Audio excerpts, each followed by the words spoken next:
Hey writers, this week on Peek and Critique, we're looking at a nonfiction poem picture book with varied meter.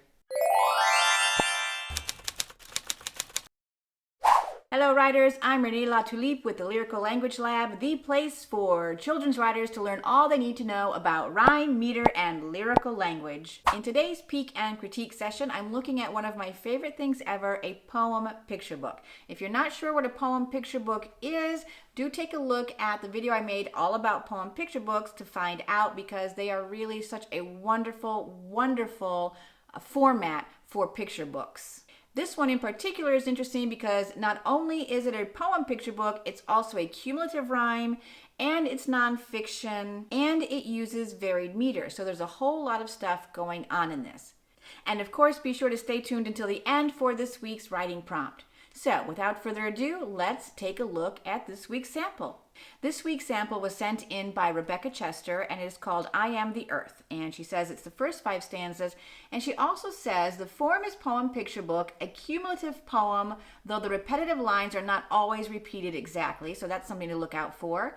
And that the topic is nonfiction interdependence and general appreciation for the connectivity of life on Earth. So I like having that little bit of extra information before I begin. So let me just give it a quick read. I am the earth. I am the earth, warm and dry, heavy with life beneath the sky. I am the tiniest creatures that creep, that crawl and fly and dig very deep into the earth, warm and dry, heavy with life beneath the sky. I am the flowers, the leaves, and the plants that provide for the worms, the spiders, the ants, the tiniest creatures that crawl and creep, that fly and skitter and dig very deep into the earth, warm and dry, heavy with life beneath the sky. I am the animals, great and small, that feed on the flowers, the plants, and all that provide for the creatures that crawl and creep, that fly and skitter and dig very deep into the earth, warm and dry, heavy with life beneath the sky. I am the forests, wild and untamed, that shelter the beasts and know them by name, the animals that feed on the flowers and plants that grow in the soil and give home to the ants, the tiniest creatures that crawl and creep, that fly and skitter and dig very deep into the earth, warm and dry, heavy with life beneath the sky. So there's a whole lot of stuff happening in this snippet, and I'm going to start, as I always do, by taking a look at the meter and seeing what we have. So let's start here at the very top. I am the earth, warm and dry, heavy with life beneath the sky. I'm going to do a couple of these because there is a lot of variation in here, and I want to pick up all the stuff that's going on. I am the tiniest creatures that creep, that crawl and fly and dig very deep into the earth, warm and dry, heavy with life beneath the sky. And now I'm going to jump down to the last stanza and see what we have down here so I can do some comparison later on. So we have, I am the forests, wild and untamed, that shelter the beasts and know them by name, the animals that feed on the flowers and plants, that grow in the soil and give home to the ants, the tiniest creatures that crawl and creep, that fly and skitter and dig very deep into the earth, warm and dry, heavy with life beneath the sky. Okay, so let's go up to the top and see what we have here. Giving it a once-over like this, I'm getting that it has an anapestic base meter with a lot of variation. And it works. I read this whole thing, a cold reading, and there was only one tiny little stumble in the whole thing, which I'll point out a little bit later. Other than that, I think that the variation really helps us because it is cumulative rhyme. It helps it from being too sing-songy and making me bored. I wasn't bored at all. I enjoyed the rhythms. I enjoyed the variations in the rhythms, the stops, and there's all sorts of great stuff happening here. So let's find out why this is working. Right in the first line, we're starting with a stressed beat. I am the earth. Okay, so we have stressed, unstressed, stressed. But then as you can see here, let me separate that so you can see it better. It goes from a stressed right to another stressed, right? So we have a cesura in there, which is that device that you can use in the middle of a line to add a pause, or it can be a comma. Whatever it is, it usually means when there's a cesura, it means that there are missing unstressed beats, and that's okay. So we have, I am the earth, warm and dry. And what that does is slow us down a little bit. So we're not into that lilt already of the anapest. Heavy with life beneath the sky. And here we have another variation.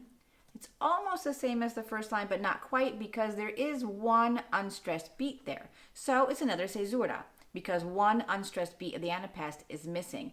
Now, why am I calling this anapest if they both start with a stressed beat? Why am I not calling this dactylic? Again, because when I take the whole thing into consideration, the overall rhythms, especially when you get down here into the longer verses, it really is a more anapestic beat, and most of the lines do start with an unstressed syllable, even if most of them are headless or missing one stressed beat at the very beginning.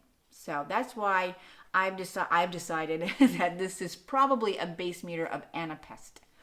All right, so let's go on to the second stanza.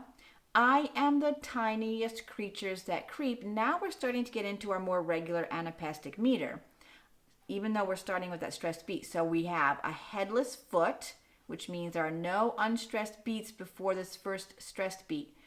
I am the tiniest creatures that creep. That's 4 anapests, and so this is anapestic tetrameter. Up here we also have 4 beats, right? So that is really consistent. If she were going to start also playing with a number of beats in each line, it might get a little hairy, but so far it seems pretty consistent with 4 beats per line, even with the variations. And again, as you know, consistency is extremely important in metered verse. So this is a good thing. You can play with those unstressed beats, but the stressed beats, once you've set up your pattern, you really need to be consistent with that. Now, however, when we do get to the second line in the second stanza, we have even more variation. So we've got these 4 anapests happening up here, and then down here, that crawl and fly and dig very deep. We have iambic substitutions, and it's working great for me. This is just such a good example of varied and mixed meter, because we've got some iambic things happening here as well. And then we go back into our rhythm that we have from up here, because this is the cumulative part of the rhyme. This is the repeated part. Into the earth, this time she has the comma, which is the cesura, warm and dry. She could probably put her comma up there as well to mark that, and I think that's probably a good idea, even grammatically speaking. Heavy with life beneath the sky.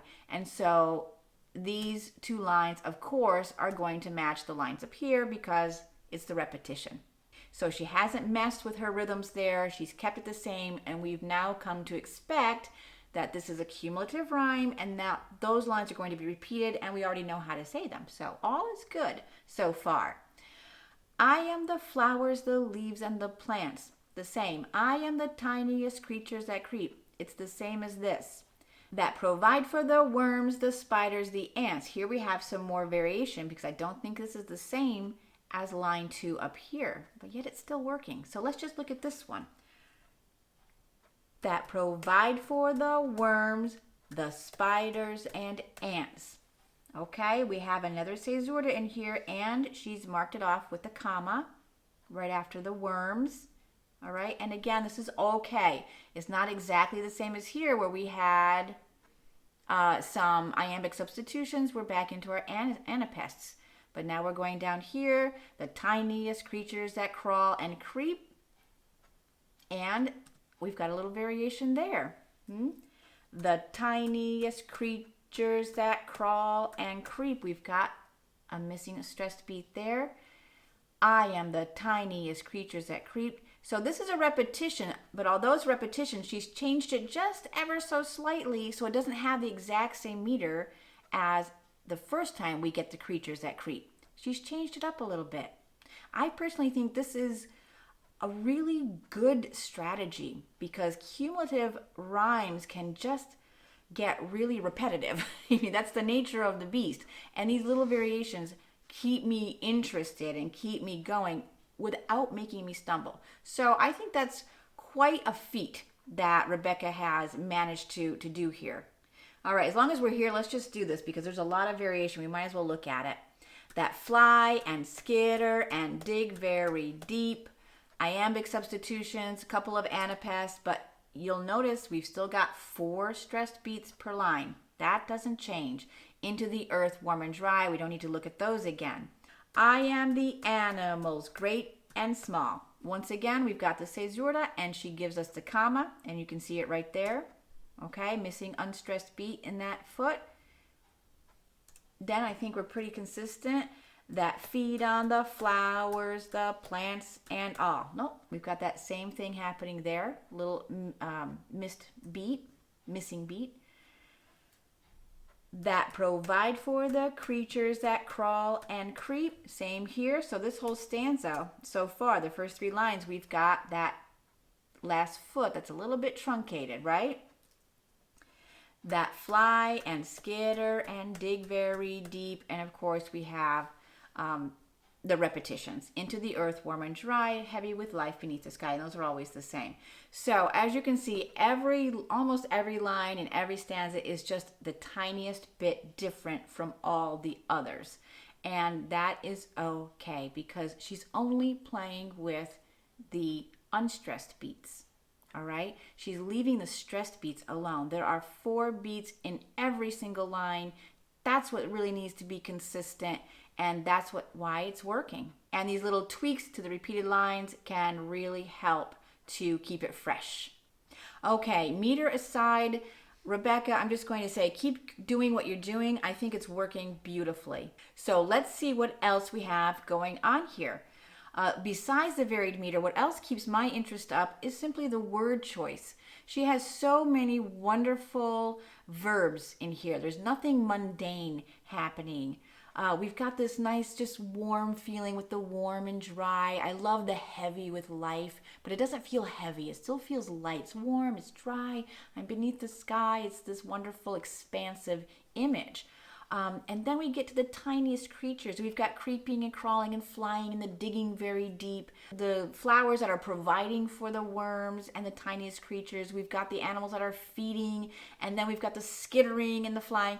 There's just a lot of action all the way through. So that also really works well. And poetic techniques that I really like. One is the rhyme scheme. We've got couplets happening here.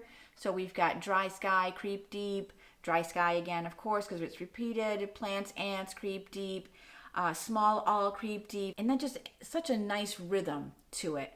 So I think that the rhyme scheme is working really nicely as well. I also appreciate the caesuras that I've already mentioned when talking about the meter, that slow the reader down a little bit, give them a little bit of breathing space before they move on. And I like the enjambment. Enjambment is when a line continues to the next line, so that it's not all your verses aren't just da da da da da period, da da da da da period. Some lines can continue on to the next. And that enjambment happens when we get to these lines that crawl and fly and dig very deep into the earth. So there's another breath here. This line continues on to the next. That crawl and fly and dig very deep into the earth, but because it's split up there, we've got a little breathing space, and then it's kind of a nice surprise. You think, oh, those go together, into the earth, warm and dry. So I also love a good enjambment, and I think that's used really nicely here. And I believe that's the only one, but the fact that it's repeated many times is also interesting. Oh wait, no, there is another enjambment. That's right, there's one down here. I am the animals, great and small, that feed on the flowers, the plants, and all that provide for the creatures. This also goes on to the next line. So we have the pause on the rhyme, and then we keep moving forward with the same thought. And that's enjambment that makes total sense to me. I think it's used really nicely here. Now, I think this is a really solid 5 stanzas, Rebecca. So brava.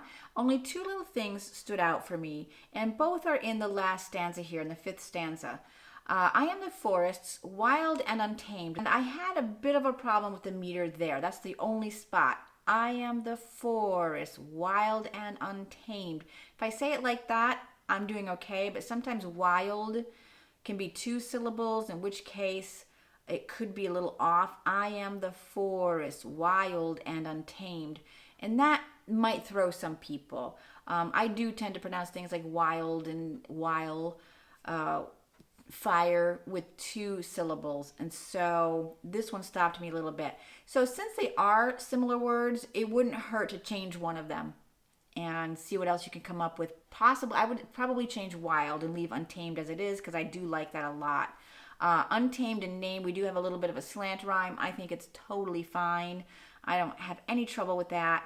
And the second thing was just this little line right here, that grow in the soil and give home to the ants.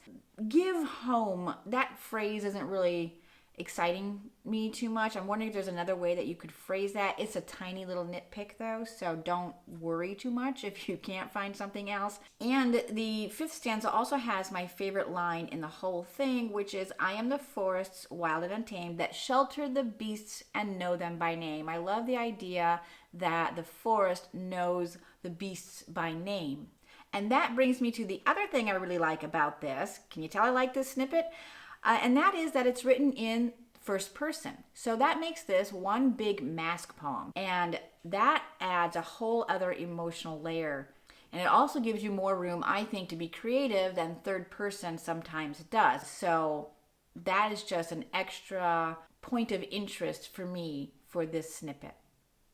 So, Rebecca, I don't have a lot for you on this. I wanted to share it because it has so many layers to it, besides being the poem picture book, and it has the cumulative rhyme and all those things I listed before.